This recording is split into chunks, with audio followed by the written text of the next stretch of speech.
So hi everybody, and I hope you're doing all very well today.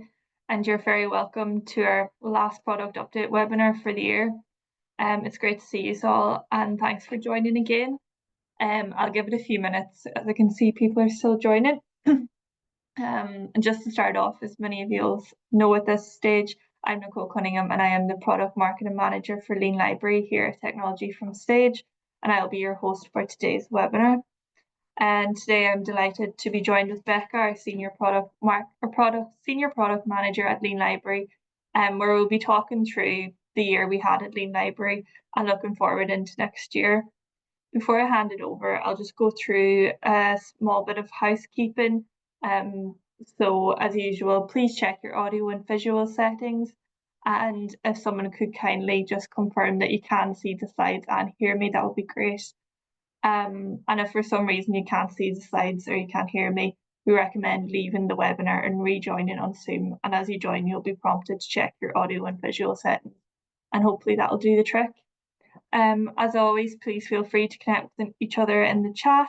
And in regards to questions, please feel free to ask any questions either via the chat or the Q&A box, and we'll answer them live or via the chat or at the end of the session.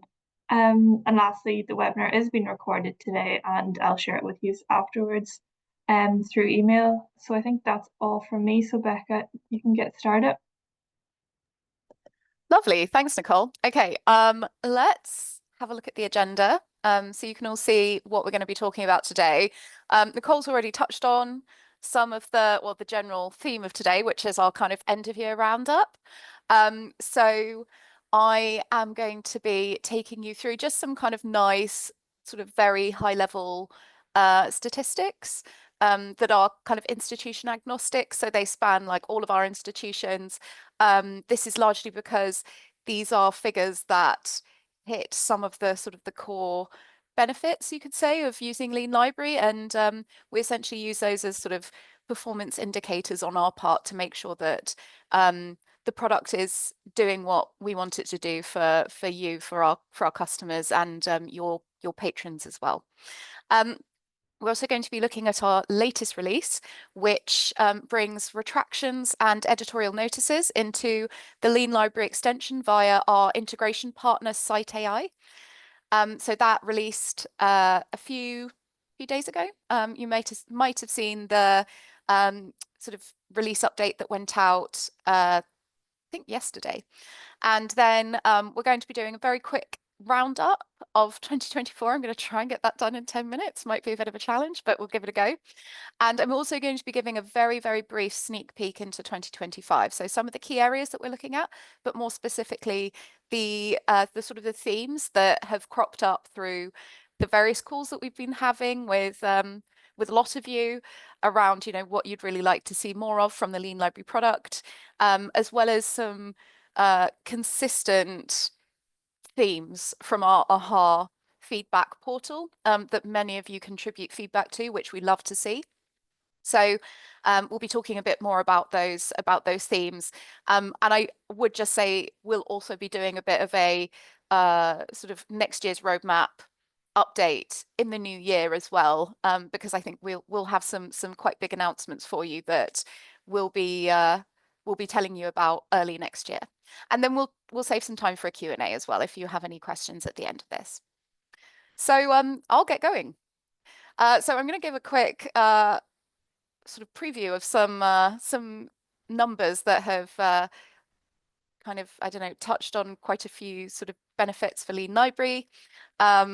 So we've kind of split these into two sort of themes. So number one is driving usage of content and saving your users time. And the second is around sort of guidance and messaging. So how you have used Lean Library, how our entire user base has used Lean Library to reach out more to your users to really extend the reach of your library. So on the content side, one thing that it's great, like one thing I love to see is that Lean Library has been helping your patrons to unlock open access content. So nearly 2,500 open access resources, and that includes both articles and ebooks, per institution have been sort of unlocked on average in 2024. I think this is a really nice one for to see, because earlier this year and towards the end of 2023, we launched a integration with the Directory of Open Access Books and brought open access ebooks into the Lean Library extension. And I'm going to mention it in a couple of slides, but we also sort of ran a really great webinar on how libraries can provide sort of greater visibility to open access ebooks through that Lean Library and Directory of Open Access Book partnership. And in 2024, patrons generally saved over 1.6 million hours, and that's across all of our institutions through using Lean Library. And that's about an average of 11,000 hours plus for each sort of institution. That's on average. And you might wonder how we sort of calculate that. We ran a patron participant survey, I think in 2021, that showed that on average, the time saved per patron per access instance when using Lean Library is 2 minutes. So the amount of time we help users to gain sort of authenticated access to publisher sites. So that's kind of how we've worked that out. And then on guidance and messaging, we often sort of see our assist message feature as a way in which you can use Lean Library almost as a messaging service to reach out to your users, to extend the reach of your library where your patrons might need help most by providing that sort of point of need intervention. So this can include helping them to sort of authenticate on non-traditional authentication sort of methods, whether it's like a newspaper site that requires just a username and password that they have to request from the library, or by offering sort of more targeted guidance, or just letting them know when the library is closed or whatever it might be. So there are lots of sort of use cases for this, but our assist messages have been viewed 3 million times in 2024, and that's averaging out at about 22,000 views per institution. So I'll go into the 2024 roundup. Just to say on questions, Nicole, I can't see the chat when I'm presenting. So if anything comes through from the chat, feel free to just shout me down and ask me questions as we go along, or we can save them for the Q&A at the end. But just let me know if you want to ask questions as we go along. Perfect. Awesome. Okay, cool. So going on to the 2024 roundup, I'm really excited to talk more about our most recent release. This went live, as I said, very sort of recently, I think in the past week, actually. And this is essentially a way in which we can bring retractions and editorial notices directly into the Lean Library browser extension. And as mentioned, we've done this by deepening our pre-existing integration with CiteAI. So CiteAI offers smart citations to help your researchers and students, if you've toggled the feature on in Lean Library, to understand how others have cited sort of particular research papers. And they provide sort of data points on the number of citations that a publication has, the number of citations that are supporting, that just mention the article, that contradict it. And then with this new sort of deeper integration with Cite, we now bring in those retractions and editorial notices, as you can kind of see in the images on the right here. These just show the sort of the examples where if you have the Cite widget turned on, your users will see this sort of citation data. So you can see on the top right, it appears when a user is searching on Google Scholar, for example. It also appears on individual article pages, as you can see on PLOS there. And then there's just a zoomed in image of the kind of the data, the immediate data that the user would see when they hover over our injected Cite widget there. And this is part of a sort of a theme that we want to expand on next year as well, to help your users access reliable and trustworthy resources for their research, so that we can collectively uphold sort of the highest standards of research integrity and allow your users to sort of learn those sort of research integrity and information literacy sort of principles as they go, and sort of familiarize them with those terms. So yeah, this is something that we're really excited by. And I just wanted to recap on some of the larger releases that went live this year.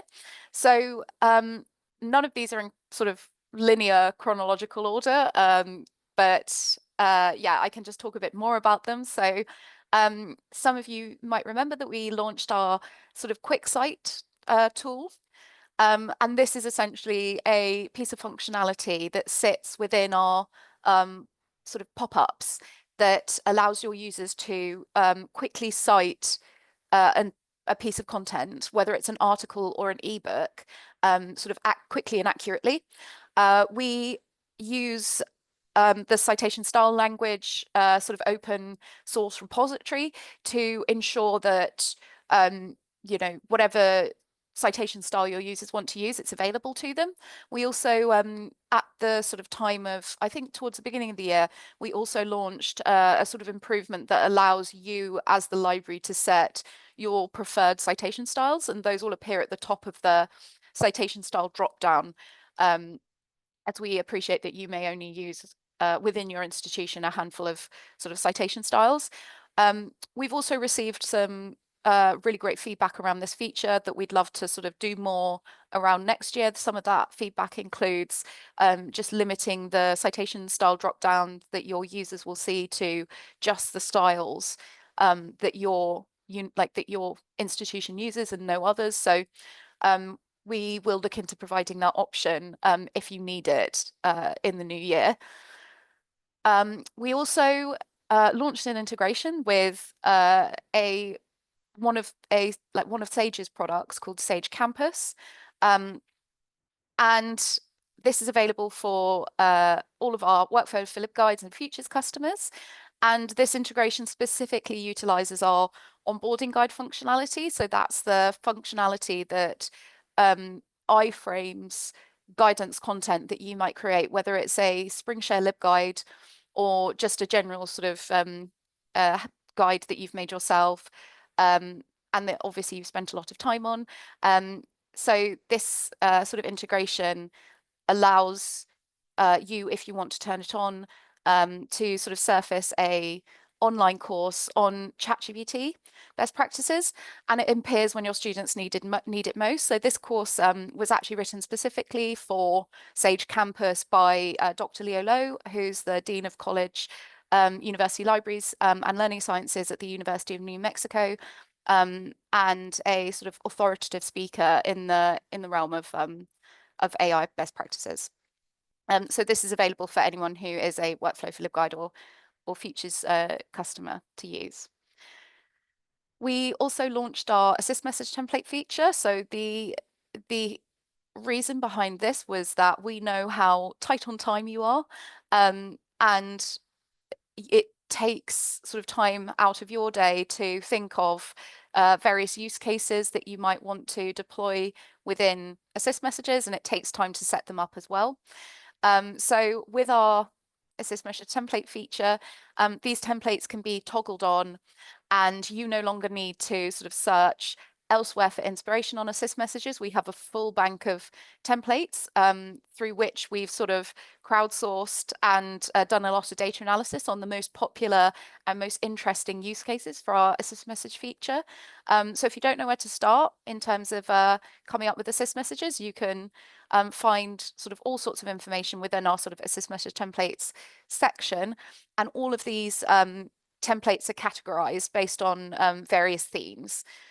Whether that's, what other libraries within your region are creating Assist Messages for, or just a bank of Assist Messages to get you started. And also you can edit these templates fully You don't have to use them verbatim. You can personalize them, and it's super easy to set them up. And I mentioned it already, so I won't go into this again, but we hosted a webinar with the OAPEN Foundation about their Directory of Open Access Books repository to promote our open access ebooks feature, which allows you to surface even more open access content. And then this is a very long list, but I wanted to give a bit of a nod to the feedback that we very gratefully receive. This year we launched our feedback, sort of librarian feedback portal. And through this portal, you are able to sort of give your feedback on product improvements, on new features directly to the product team. So me and the rest of the product team plus our tech team actively monitor this bank of feedback, and we work through it every week to determine when to fit it into our roadmap, whether it's technically feasible. And these are just some of the bits of feedback that we have actioned this year. So at the same time that we launched our assist message template feature, we also did a sort of concentrated amount of sort of cleaning up the sort of our AHA feedback backlog around our assist messages feature. So we configured the ability to sort of duplicate and quickly turn on and off assist messages before you had to kind of fiddle around with the date settings. We have sort of now configured the ability to set up assists on proxied URLs and also add query parameters to assists.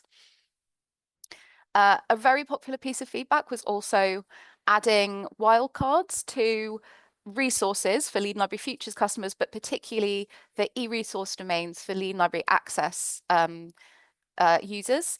So this was particularly prominent for things like, you know, EBSCO domains, which tend to change quite frequently. So with those kind of wildcards, you can now sort of be a bit more sort of flexible with your e-resource domains. A really exciting one is that we've just launched our expansion of the metadata that we provide for title level interlibrary loan request forms through Lean Library. So previously you would have only seen the ISBN be pulled through to the interlibrary loan form. Now we populate sort of as much metadata as we can pull from our internal ISBN sort of linking metadata repository. So there is now much sort of broader coverage for bibliographic metadata for the interlibrary loan requests.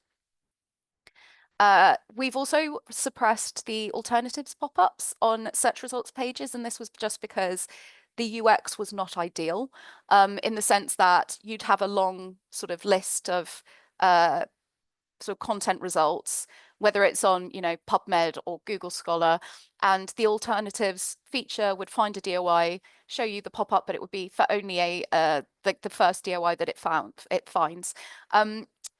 I can't sort of reveal what the replacement is yet, but we do have an exciting replacement coming soon, which we'll be updating you on in the new year. You can also have more control over your promotional sort of branded download pages.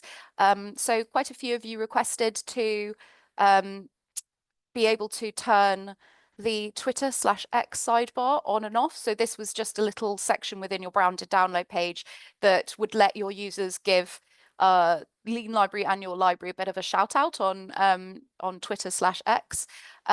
We appreciate that many of you don't use Twitter/X, or you might not want it there. So you can now edit the message to make it something completely different, to use it for something else, or you can just disable it entirely. And then a few things that are releasing very soon in terms of speaking of having sort of more control over your Lean Library experience. We wanted to be able to give you more control over your block domain. So where you do and don't want the Lean Library extension to show, and that includes sort of all of its features. So we've extended that to the site widget as well. So this will soon give you more control over that, essentially, and that will be releasing very soon, before the end of the year. And then we are integrating as well a global search for the Lean Library dashboard. So this will essentially just help you find the pages that you need quickly when you need them. If you're just going into the Lean Library dashboard once a month to perform a task, and you go into the dashboard, you can't remember where to find it within the dashboard, because there's obviously a lot of tools that Lean Library does, and we offer you so many configuration options. You'll just be able to search the global search bar in the dashboard and find the page you need. You'll also see your kind of most recently accessed pages as well. And then finally, we'll be expanding the URL responses to prevent those kind of open URL responses to prevent those kind of alternatives loops. So when your users land on a full text location, but it might not be the first one that appears in the open URL hierarchy, so it tries to take your users somewhere else, we'll be expanding that sort of expanding the response to show the full hierarchy, so you won't get that. You won't get that annoying loop. So that's coming soon as well. I'm just going to take a pause because I saw something come through to the chat. Oh, it's just a link to the ideas portal. If you do have any questions, feel free to put them in the chat or save them to the end.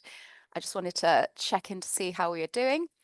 And then we'll have a sort of walkthrough of our 2025 sort of high level themes. And as I said, we will do a full sort of overview of what to expect in 2025 in the new year, but I didn't want to do a sort of end of year recap without leaving you with something to look forward to for next year as well.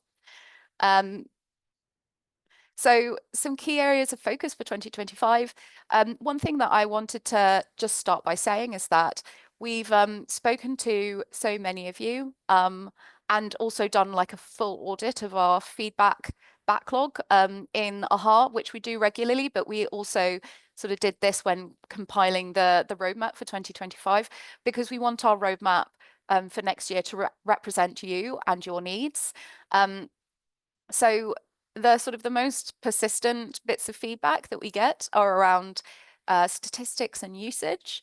So we want to provide deeper, more insightful statistics, and particularly importantly, per our feedback backlog, is that they can be easily exported and shared.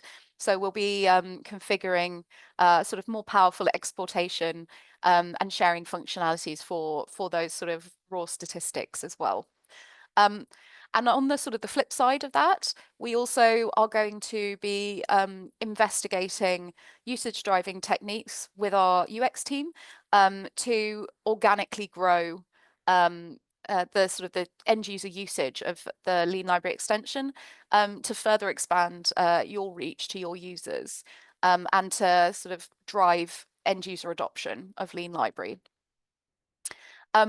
We are going to be making some quite considerable updates to our Lean Library Futures features, particularly our additional library search functionality.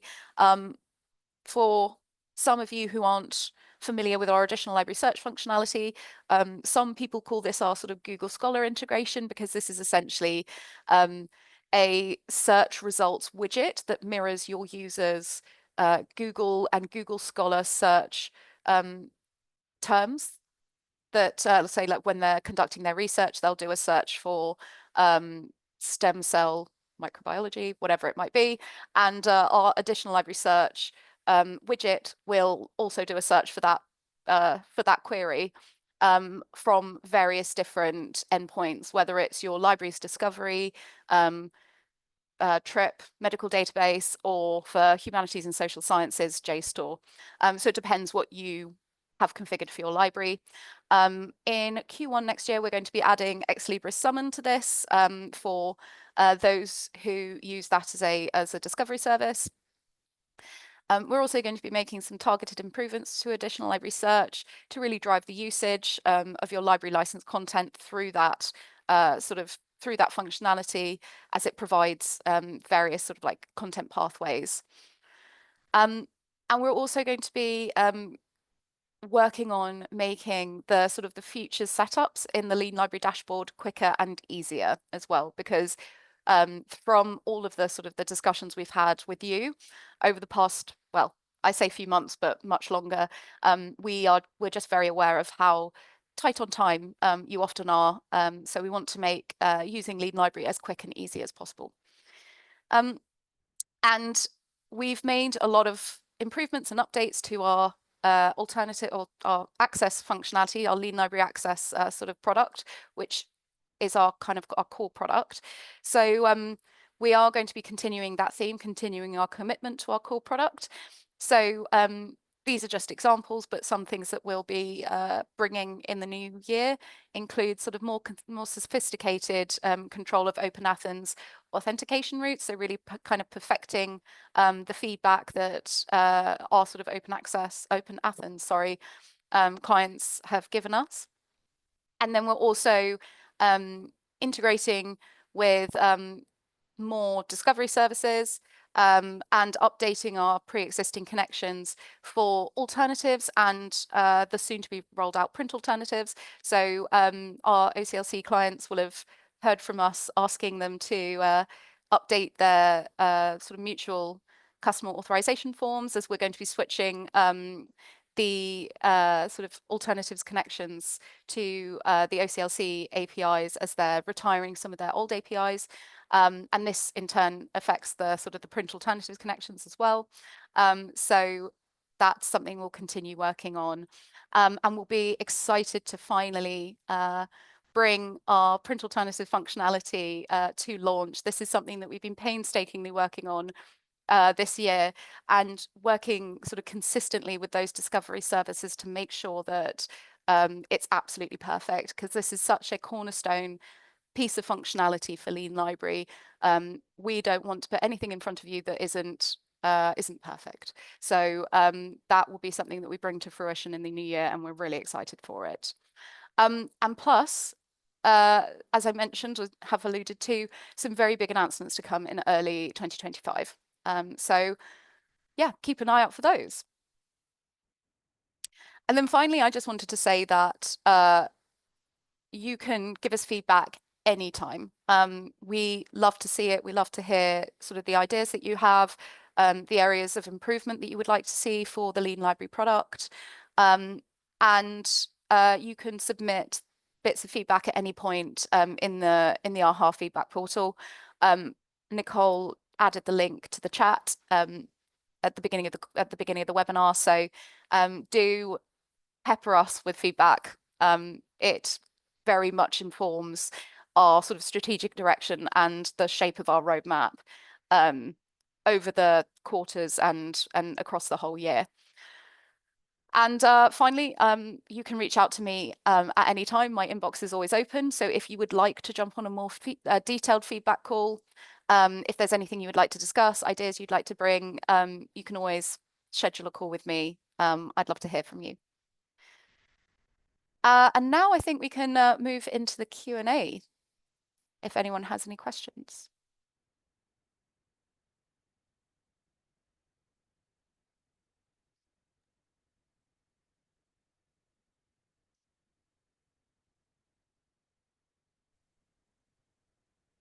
There's no questions coming in yet anyways.